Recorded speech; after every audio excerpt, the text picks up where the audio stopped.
Hello everyone, मेरे channel gold and silver diaries पे आपका स्वागत है। आज हम एक काफ़ी इंटरेस्टिंग टॉपिक के बारे में बात करने वाले, वो कि है how to buy gold jewelleries at 0% making charge. जैसा कि आप सब जानते हो, जो मेरे चैनल को फॉलो करते हो, कि मैं लोकल ज्वेलर से ज्वेलरीज गोल्ड में इतना ख़रीदता नहीं हूँ। उसके पीछे रीज़न है, मिलावट के चांसेस उसमें काफ़ी ज़्यादा होते हैं। और ब्रांड्स के साथ दिक्कत ये रहती है कि उनकी मेकिंग काफ़ी हाई रहती है। जैसा कि आप तो इस वजह से मैं गोल्ड ज्वेलरीज अक्सर ख़रीदता नहीं हूँ। तो गोल्ड ज्वेलरी के नाम पे, यानी 22 कैरेट के नाम पे, मेरे पास खाली ये मशीन चेन है जो भी 4% मेकिंग के साथ है। और इसके सिवा मेरे पास सारे जो इन्वेस्टमेंट है वो कॉइन और बार्स की फॉर्म में है। तो अभी मैं रिसेंटली कल्याण ज्वेलर्स के स्टोर पे विज़िट किया था मैंने, और वहाँ पे वो एक काफ़ी इंटरेस्टिंग स्कीम चला रहे थे। उसमें क्या है कि आप एक टाइप से एसआईपी करा सकते हैं वहाँ पे गोल्ड अमाउंट की। तो सपोज़ करिए कि आपने 15,000 की गोल्ड की एसआईपी कराई, तो अब उसमें क्या है कि आपको पूरे 30 दिन का टाइम मिलता है, और जिस दिन भी आपको लगे कि आज गोल्ड का रेट कम है, उस दिन आप वहाँ पे उनको पेमेंट करके उस दिन का गोल्ड का रेट फ्रीज कर सकते हो। अब सपोज़ करो कि रेट चल रहा है 15,000 और आपने 15,000 की एसआईपी करी है, तो उस केस में आपको आपके हिस्से में 1 ग्राम गोल्ड आ जाता है। अब सपोज़ करो कि अगले महीने जो गोल्ड का रेट है वो 16,000 चला गया, 16,000 चला गया, और आपको अभी भी 15,000 ही पे करना है। तो इस महीने आपको, सॉरी एक मिनट, अब इस महीने 16,000 रेट चला गया, तो आप तो अभी भी 15,000 ही पे करोगे। तो इस महीने आपके हिस्से में आएगा 0.9375 ग्राम गोल्ड, यानी 937 मिलीग्राम गोल्ड। तो एवरेज रेट आपकी क्या होगी, पिछले महीने की 15,000 के हिसाब से 1 ग्राम, और इस महीने की 0.9375। तो आपके हिस्से 1.9375 मिलीग्राम गोल्ड आ चुका है। अब ऐसा आप 11 महीनों तक करते हो, तो उससे जो आपका एवरेज रहता है उससे आप फिर गोल्ड की बाइंग कर सकते हो। अब ये जो ऑप्शन है ये काफ़ी लगभग हर ज्वेलरी ब्रांड देता है। पीसी ज्वेलर्स भी देता है, तनिष्क भी देता है, और डीपी भी देता है। पर कल्याण का क्या चीज़ है जो कल्याण को इतना स्पेशल बनाती है इसमें, वो है इनका मेकिंग चार्जेस का। अब जैसे डीपी ज्वेलर्स क्या करता है, मैं उसके यहाँ से काफ़ी गोल्ड खरीदता हूँ। डीपी ज्वेलर्स क्या करता है कि सपोज़ करिए आपने 11 महीने तक ये कराया और 14% उसका मेकिंग है, तो जो भी आपका मेकिंग रहता है उसका 60% आपको देना पड़ता है, 14% ऑफ हो जाता है। तो सपोज़ करो 14% मेकिंग है, तो इस पे फ्लैट 60% ऑफ होके ये पड़ जाएगा हमारा इतना, एक मिनट, 0.60, ये पड़ जाएगा हमारा 8.4 ग्राम।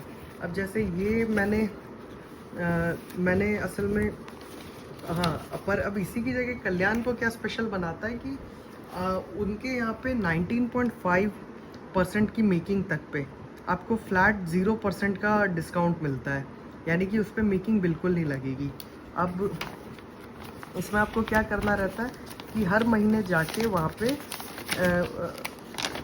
अपना जो भी आपका एसआईपी का अमाउंट है उसको वहाँ पे फ्रीज करना रहता है। जैसे ये अभी तक मेरी इसकी एक ही पेमेंट हुई है, जो कि है 15,000 की वाली।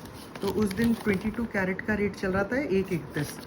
तो कैलकुलेटर में हम देखते हैं, एक मिनट, 15,000 डिवाइडेड बाय 13135, तो 1.14, यानी कि 1.142, यानी 1 ग्राम 142 मिलीग्राम गोल्ड मेरा फ्रीज़ हो चुका है।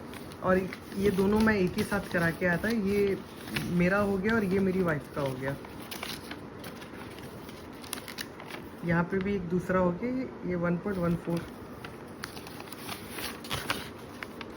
दोनों की रेफरेंस आईडी अलग अलग है। जैसे 800 है, 300 है, तो क्या आप पता कर पाओगे कि दोनों अलग है। अब इसमें एक एडवांटेज है कि सपोज़ करो आपको 10 ग्राम भी गोल्ड लेना है, तो वहाँ तक भी पैसा इकट्ठा कर सकते हो। पर अब जब आपको जैसे कुछ हैवी गोल्ड का आइटम लेना रहता है, जैसे कि कंगन हो गया, अब उसकी स्टार्टिंग ही 20-25 ग्राम से होती है और 50 ग्राम तक जाती है, और वहाँ पे 7-7, 8-8 लाख रुपए, 3-3 लाख रुपए लाना के काफ़ी मुश्किल टास्क होता है। और दूसरी समस्या आ जाती है कि उसमें मेकिंग की। तो अब यहाँ पे मेरे को 19.5% तक ज़ीरो मेकिंग देनी है। अब आपका कंसर्न ये आपका एक क्वेश्चन अराइज होगा कि अगर मैं कोई पेमेंट लैप्स कर जाता हूँ तो क्या होगा? अगर मैं 10 से 11 इंस्टॉलमेंट्स भरता हूँ, यानी कि अगर मैं एक लैप्स करता हूँ खाली, तो उस केस में क्या होगा कि मेरे को जो भी आइटम है वो 19.5% की मेकिंग पे मिल जाएगा। अगर मैं 9 करता हूँ, यानी एक इंस्टॉलमेंट और करता हूँ, कम करता हूँ, तो 60% ऑफ पे मेरे को लेना पड़ेगा। यानी कि जो 19.5 की मेकिंग है, अब मैं उसकी जगह इस पे खाली 12%, मेरे को अब 12% की मेकिंग पे लेना पड़ेगा उस आइटम को। और इसी की जगह अगर मैं उसमें भी और नीचे जाता हूँ तो 50% ऑफ, यानी कि 6 इंस्टॉलमेंट्स ही अगर मैं करता हूँ, तो यानी कि क्या होगा कि जो 19.5 की मेकिंग है उसकी जगह मुझे ऑप्शन मिलेगा खाली 9.75% की मेकिंग तक का। और अगर 6 से भी कम करता हूँ तो उसमें मेरे को कोई बेनिफिट नहीं मिलेगा। मेरे को जितना गोल्ड रहेगा और जितनी मेकिंग रहेगी उतनी में देना पड़ेगा। अब वैसे मैं 22 कैरेट गोल्ड कम खरीदता हूँ, बट 22 कैरेट का एक अलग ही एडवांटेज होता है कि सपोज़ करो कि अभी मैं 15,000 की मेरी जो ये SIPयाँ हैं 11 महीने की, तो इस हिसाब से मेरी 3,30,000 का बन जाता है। तो मोटा मोटी इसमें अब क्या होगा कि 3,30,000 पे अगर मेरी 3% GST भी लगती है, क्योंकि मेकिंग तो ज़ीरो हो गई है, तो अब मेरे को GST भी देना है, तो कितना, मात्र 9,900 रुपये लगते हैं। अब इसी की जगह अगर 3,30,000 का मैं गोल्ड खरीदता 19% की मेकिंग पे, तो वहाँ पे क्या दिक्कत रहती, 3,94,000, यानी इतनी की तो मेरी मेकिंग ही लग जाती, और उस पर GST फिर अलग से। अब यहाँ पे 4,06,000 हो रहा है, तो यहाँ पे मेरे को, मैं इस स्कीम के थ्रू 76,000 रुपये अपने सेव कर ले रहा हूँ। इसके सिवा एक एडवांटेज और है कि जो आज ये 3,30,000 की जो मेरी ज्वेलरी है, अब इसमें अगर मैं इसको गोल्ड लोन के लिए अप्लाई करता हूँ तो ये 0.75 से 0.85% तक की मेरे को लोन मिल जाएगा। यानी कि 0.75 मैं लोअर लिमिट ही पकड़ूंगा, तो ये कितना हो गया, 2,47,500 रुपीज़। और इस पर अगर इसको मैं अगर इन्वेस्ट कर देता हूँ, यानी कि इसको मैं SIP कर देता हूँ, जो कि मैं करता रहता हूँ, मैं इसीलिए असल में गोल्ड ख़रीदता भी हूँ। तो इसकी अगर मैं SIP कर देता हूँ, उस पर ज़्यादा नहीं, मैं 14% का भी रिटर्न लूँ, तो वो मेरा कितना 34,650 हो जा रहा है। और जो मेरा गोल्ड जो था 3,30,000 का, उस पर अगर मैं ज़्यादा नहीं, उस पर अगर उसमें 10% का भी रेट का अप्रिशिएशन होता है, तो यहाँ से मेरे को प्रॉफिट कितना मिल जाएगा, 33,000 का। 33,000 प्लस 24,000 जो कि मैंने अभी किया था, तो यानी कि इस आइडल गोल्ड पे मेरे को 57,000 का प्रॉफिट मिल जाएगा, जो कि मैं बहुत ही कम कैलकुलेट कर रहा हूँ तब जाके। और अपर लिमिट तो कितनी हो सके, यानी कि इस पर मैं नाना करते हुए भी 17% का प्रॉफिट बना ले रहा हूँ। तो ये काफ़ी अच्छी पॉलिसी, काफ़ी अच्छा ऑप्शन है।